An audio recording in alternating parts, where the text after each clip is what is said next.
안녕하세요. 프렌푸시입니다. 여러분의 구독과 좋아요는 큰 힘이 됩니다. 일본에서 급부금 부정수급 사건이 날로 확대되고 있습니다. 폭발적으로 늘어나는 자수와 실상에 일본 전역이 경악하고 있습니다. 이 와중에 또 새로운 사기 사건까지 발전하고 있습니다.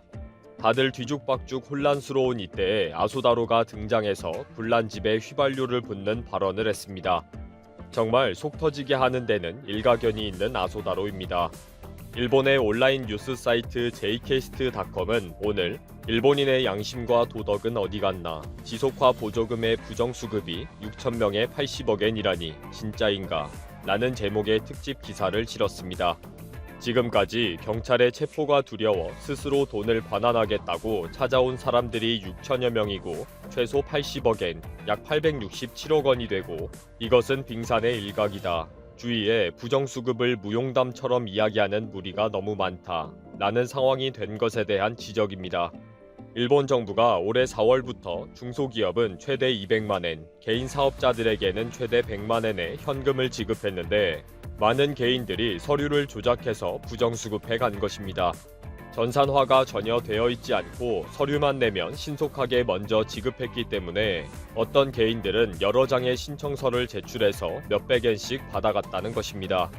종이에 대충 가짜 회사 이름 하나 적고 모든 것을 다 엉터리로 적어도 통장으로 돈을 보냈기 때문에 많은 사람들이 쉽게 범죄 유혹에 빠진 것입니다.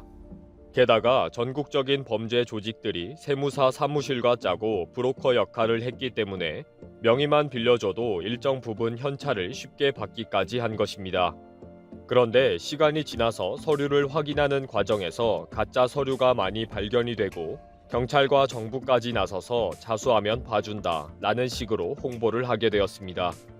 10월 29일 현재까지 6,028건의 자수 신고가 들어왔고 이 중 751건에 해당되는 약 7억 9,200만엔이 반환되었습니다. 자수한 사람들이 모두 반환하면 약 80억엔이 된다는 거죠. 문제는 이들은 모두 스스로 반환하겠다 라고 자수를 한 사람들이고 실제 부정수급한 사람들은 엄청난 숫자일 것으로 파악이 되고 있다는 것입니다. 실제 오키나와 현의 경우에는 신문사 직원뿐 아니라 수많은 회사의 직원들이 줄줄이 체포가 되었고 모두가 범죄 조직과 연관이 되어 있는 것으로 확인이 되었습니다. 현지 경찰에 의하면 오키나와 현에 있는 100여 개의 세무사 사무실을 수색한 결과 모두가 부정수급에 관여가 되어 있었다는 것입니다. 세무사 사무소의 주변 가게의 증인에 의하면 사무소에는 매일 20여 명이 줄을 서고 있었다. 번호표가 배부되었고 여직원이 솜씨 좋게 처리해준다는 소문이 났었다. 젊은 여자부터 외국인들까지 있었고 밖에는 외제차와 봉고차까지 노상주차를 했었다. 라고 확인해 주었습니다. 일본 전역의 세무사 사무소가 완전히 부정수급 공장이 되어버렸다는 것입니다. 인터뷰에 응한 전직 검사인 변호사는 아무리 정직하게 자수하고 반환한다고 해도 분명한 고의적 부정수급 범죄이다. 검찰도 이런 케이스가 상당하다고 보고 있다. 범죄 조직을 소탕할 것이고 결국은 부정수급자들도 모두 입건될 것이다. 경찰청과 법무부도 엄정하게 대처하겠다고 했다. 최대한 빨리 자수하는 것이 중요하다. 라고 말했습니다. 또 지급액의 연 3%의 연체금을 더한 금액의 20%를 가산해서 반환해야 한다. 범죄 혐의에 따라 명단 공개까지 고려하고 있다. 일단 즉시 반환하는 것이 중요하다. 라고 밝혔습니다. 이 와중에 부정수급한 사람들을 대상으로 사기를 치려는 세력들이 활개를 치고 있다는 기사가 나와서 화제가 되고 있습니다. 이 기사에서는 정말 형편이 어려운 일일 고용직이거나 회사가 어려워서 급여를 받지 못했던 노동자가 부정수급 범죄에 넘어가게 된 현실을 설명합니다. 대형 물류창고에서 일하는 남자는 하루 7시간 노동에 일당 7,700엔, 약 83,000원, 주 5일 근무에 월 15만엔, 약 162만원을 받았다고 합니다. 겨우 살아가던 중 중간 브로커를 만나서 명의를 빌려주고 100만엔을 입금받았고 브로커에게 30만엔, 회계사무소에 30만엔을 주고 40만엔을 손에 쥐었습니다. 그래도 모처럼 손에 들어온 나름 큰돈이기에 밀린 임대료를 지불하는 등 다 써버렸다는 것입니다. 저축한 돈도 없고 빠듯한 생활에 요긴하게 사용한 거죠. 그런데 최근 부정수급 범죄로 연일 언론에서 자수하면 벌금이 없다, 빨리 반환하면 가산금을 부여하지 않는다 라고 보도를 하면서 자수하고 반환해야겠다 라고 생각하고 있다고 합니다. 문제는 수중에 그럴 여윳돈이 하나도 없다는 거고요. 그러던 중 SNS에서 보험금 사기 피해자 구제라는 제목의 문자가 계속 왔다고 합니다. 부정수급금 반환 때문에 고민하십니까? 적은 이자로 바로 빌려드립니다 라는 내용입니다. 일본 국민들의 대부분이 부정수급에 관여가 되어 있으니까 무작위로 문자를 보내면 대부분이 다 걸리는 거죠. 다들 형편이 어려워서 부정수급을 받거나 대학생들처럼 일단 써버리고 나니 수중에 돈이 없는 경우가 많기 때문입니다. 그래서 이런 사채 대출로 쉽게 연락을 하는 것이 꽤 많다는 것이 취재로 확인이 되었습니다. 그런데 이런 고리사채 대출도 문제이지만 일부는 부정수급자들을 대상으로 또 사기를 치는 범죄라는 것입니다.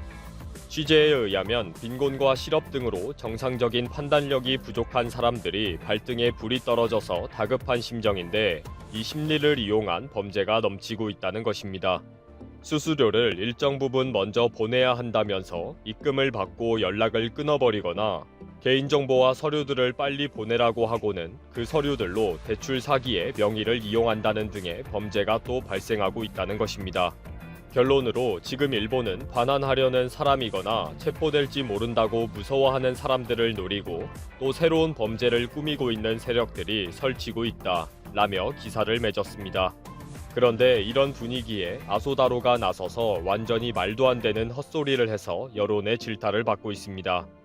아소다로는 지난 24일 후쿠오카에서 열린 자신의 정치자금 모금 파티에서 강연을 했습니다. 야당과 언론에서 급부금을 지급했는데 왜 내수경제와 소비가 살아나지 않느냐. 현금을 뿌리는 것은 좋은 대책이 아니다. 국민들이 가난해지고 있기 때문에 근본적인 대책을 내어놓아야 한다 라고 비판한 것에 대한 반박 형태의 강연 내용입니다.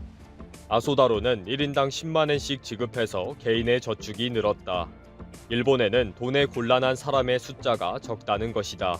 그러다 보니 10만엔씩 저축해 놓은 것이다 라고 발언을 했습니다. 즉 C19 사태에서 생활고를 겪고 있는 사람이 거의 없기 때문에 급부금은 저축으로 돌렸고 그래서 내수 소비를 더 자극해서 경기를 부양하는 효과가 제한적이었다는 것입니다. 이 기사에서는 저런 앞뒤 없는 말을 하는 사람이 일본의 재무장관이라니 답답하다. 국민들의 마음을 알아주는 말을 좀 해라. 나도 10만엔을 저축하는 사람이 되고 싶다. 라는 목소리를 소개하며 글을 맺었습니다. 정말 형편이 어려운 사람들에게 할 말인지 아닌지를 구분 못하는 아소다로입니다. 아소다로도 문제이지만 이런 얼빠진 정치인을 지지하는 일본인들도 문제죠. 우리나라가 베트남에서 하던 석유 개발 사업에 손을 떼고 매각을 추진 중인 것으로 밝혀졌습니다. 한국석유공사가 추진하면서 기대를 모으던 해외 가스전 산업인 베트남 광구 사업이 어쩌다가 이렇게 된 것일까요? 현재까지 한국 컨소시엄의 누적 투자 회수율은 104%, 손익은 726억 원의 흑자를 기록했습니다. 하지만 생산량 감소가 시작하면서 내년부터는 적자로 돌아서 사업을 진행할수록 손해가 발생할 전망입니다. 이 사업은 1992년 석유공사와 국내 업체들이 참여한 컨소시엄을 구성해 베트남 국영석유사와 관권 계약을 하고 국내 기술로 탐사부터 상업 생산까지 성공한 대표적인 사업으로 꼽힙니다. 하지만 문제는 베트남과의 계약 조건입니다. 가스 수송과 계약상 의무 공급량을 지정해 부족하면 페널티를 지급하는 조항이 있어 2017년부터 생산량이 급감하면서 공급 의무 페널티를 지급하기 시작했습니다. 생산량 감소세를 고려하면 내년부터는 적자로 돌아설 전망입니다. 사업이 갈림길에 놓인 상황으로 석유공사의 경제성 분석 결과를 보면 2029년까지 사업을 계속 진행하면 3억 6천만 달러에 달하는 페널티 비용을 지급해야 합니다. 통상 사업 진행에 영향을 미치는 중차대한 페널티가 예상된다면 계약을 수정하기 마련이지만 산업부는 2017년부터 매년 베트남 정부와의 자원 개발 사업 관련 협의에도 계약을 수정하지 못하고 있습니다. 심지어 페널티 조항에 대한 개정 논의가 지난해 안건으로 올랐으나 베트남 정부가 원론적인 입장만 번복하면서 방치하고 있습니다. 결국에 안 되겠다고 느낀 대한민국에서는 베트남과의 사업을 포기하고 매각을 추진하기에 이른 상황입니다. 물론 석유공사의 생산량 예측 실패와 잘못된 계약을 한 산업통상자원부도 책임에서 자유로울 수 없는 상황이지만 상황이 어찌됐던 간에 우리 이익만 챙기겠다는 베트남 정부의 입장은 상생의 의미에 대해 전혀 이해하지 못하는 베트남 특유의 문화를 엿볼 수 있습니다. 실제로 베트남 사람들은 어떤 상황에 직면하더라도 자신들의 이익만큼은 철저하게 챙기는 것으로 유명한데요. 베트남에게 있어 이번 코로나 사태 또한 돈벌이 수단에 지나지 않습니다. 현재 대다수의 베트남 호텔들은 경영난에 허덕이고 있습니다. 코로나로 인해 관광객이 줄다 보니 불가피한 현상으로 현지에서는 호텔과 오피스텔의 매매가 폭증하고 있는 상황입니다. 하지만 이런 상황에서조차 베트남에서는 정부 주도로 바가지를 씌우고 있는데요. 베트남 현지 매체 VN 익스프레스 등에 따르면 글로벌 부동산 서비스 업체 세비스가 최근 발간한 2020년 9월 말까지 호치민시 호텔 시장 추이 보고서에 따르면 자가격리 서비스를 제공하는 호치민 시내 호텔의 숙박료가 평균 15%에서 80%까지 높은 것으로 나타났습니다. 관광객이 급감하면 호텔 숙박비도 떨어져야 하는 것이 당연합니다. 호치민시 호텔 객실 점유율은 올해 상반기 감소세를 기록한 이후 계속 낮은 수준입니다. 올해 들어 객실 요금은 평균적으로 분기별 10%, 1박에 54달러 감소했습니다. 하지만 베트남 정부는 지난 9월 15일 국제 항공편 운항을 재개하면서 해외에서 입국한 모든 사람들이 14일간 일정 시설에서 자가격리하도록 조치하고 있습니다. 기회는 찬스다. 돈 벌 기회가 드디어 왔구나. 격리시설로 지정된 호텔들에서는 식비와 건강진단 서비스 비용을 포함시키고 높은 숙박료를 받고 있습니다. 이 같은 베트남의 바가지 씌우기는 코로나가 확산되었을 때부터 문제로 지적되어 왔습니다. 특히 유료시설에 대한 비용이 말도 안 되게 비싼 가격으로 책정된 첫 사례가 한국인들의 특별 입국이었다는 점에서 베트남의 폭리는 한국에서도 유명해졌는데요. 당시 호텔 격리 비용은 당초 알려진 1인당 하루 65,000원에서 25만원 수준으로 인상되었습니다. 이런 현상은 선뜻 이해하기 어려운 대목입니다. 하노이나 호치민만 하더라도 코로나로 관광산업이 직격탄을 맞았기 때문에 하루 비용이 4-5만원 선인 시설이 괜찮은 4성급 관광호텔이 차고 넘칩니다. 이 같은 현상이 이어지자 정치권의 비리 의혹도 제기되고 있는 상황인데요. 지난 6월 한국인들을 대상으로 첫 특별 입국을 추진할 당시 하이퐁시의 경우 시장 와이프가 운영하는 호텔에서 하루 23만원이 넘는 비용을 책정하면서 화제를 모았습니다. 당시 베트남에 거주하는 학부모들과 자녀들이 주요 대상이었는데 1박에 23만원이나 하는 호텔에서 식사도 제대로 나오지 않아 불만이 터져나왔습니다.